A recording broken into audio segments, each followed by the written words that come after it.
right? So some of kind of our dailies, you know, that we kind of get into, all right, just with some of the release stuff. So I'll talk about some of the footwork on our hand-to-hand combat as we get going, right? So here, this is, most people call it a single, I call it a jab release, okay? So what we're trying to do is we're trying to load that front foot up and we're trying to take that back foot, all right, and step slightly outside of our frame with like a slight tilt outside the frame to get that guy leaning outside so we can work back inside, okay? All of our hand-to-hand combat, we're using a pin, right? But we want to pin and basically get the crook of the elbow anywhere from the wrist to the crook of the elbow, all right? And then we want to hammer, which is our hammering down, okay? And the other thing that will work is a slice the shoulder, okay? So when you talk about our hand-to-hand combat, we try to keep it fairly simple with what we're doing, right? So you see Judy right here, right? He sits there, steps slightly outside the frame. We want to pin with that route release arm, and we want to hammer down, right? So that's the pin hammer, right? Basically cleaning it off as we sit there and clean and get hip to hip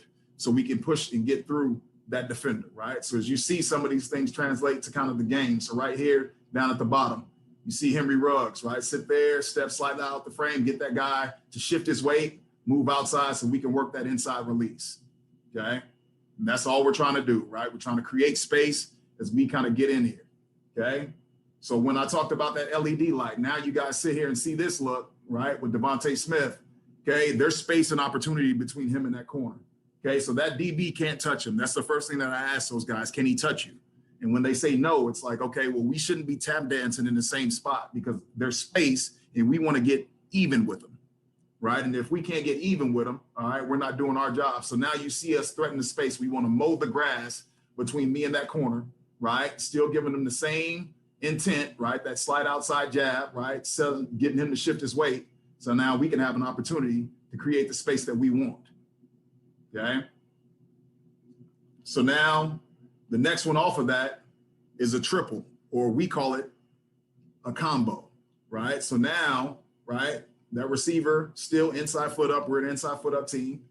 He's getting to even, and then he's going to slightly step inside to sell that guy opposite of where to go to work his outside release. And we're still working the same hand-to-hand combat. So you sit here and you see pin and the hammer, all right? We kind of got to where we started using closed fists as opposed to the open hand, because just trying to teach a little more physicality with those guys, all right? But you see it here, right? He sits there, steps to even, right? Now he pushes inside to sell that inside step to get that guy leaning, and we still want to pin to get that guy off the spot, hammer down to basically clean it up so we can work and clear it, right? So we're trying to clear that hip if we can.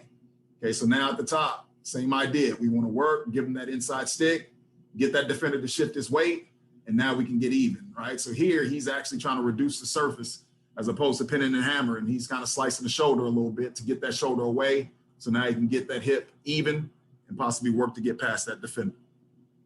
Okay, so these are just some of the release techniques that we'll use, right? We'll also use a speed release, which I put this kind of in our blast release category, where we're trying to dictate what the defense does as opposed to us waiting to figure out what those guys are going to do.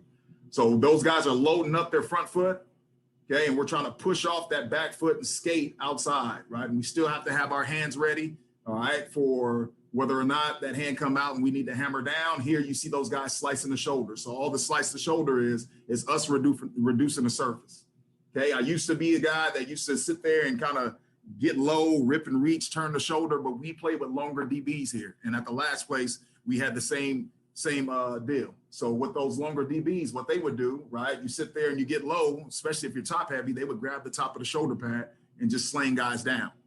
And, you know, we got to a point where I ended up going out and I visited with the Eagles after they had that Super Bowl run, and they start teaching kind of slicing the shoulder. And I felt like this was something that, you know, we were looking for that, you know, we could use. So it's just been one of those things that we've used there.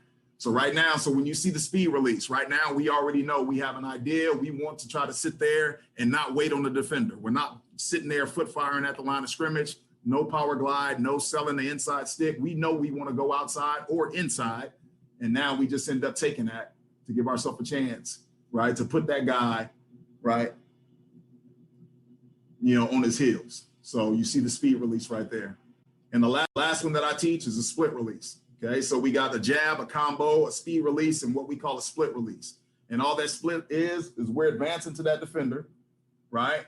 And we're getting even, right? With two power angles into the ground so we could react and get an idea how that guy wants to play. still having our hands ready, right? Whether we pin or hammer or slice the shoulder, right? But we're trying to gauge how that guy's playing. And off of that, we'll work opposite of what he's trying to do, right? So that split is just getting the balance. And typically, most receivers naturally kind of do this one, right? When they're sitting there, right? So all we're doing is getting 2 power angles in the ground so we can go east or west, right? So as we sit there and see, you see Judy kind of advance, puts 2 power angles into the ground, works the outside release, right? And now we get a chance to go out there and go play ball.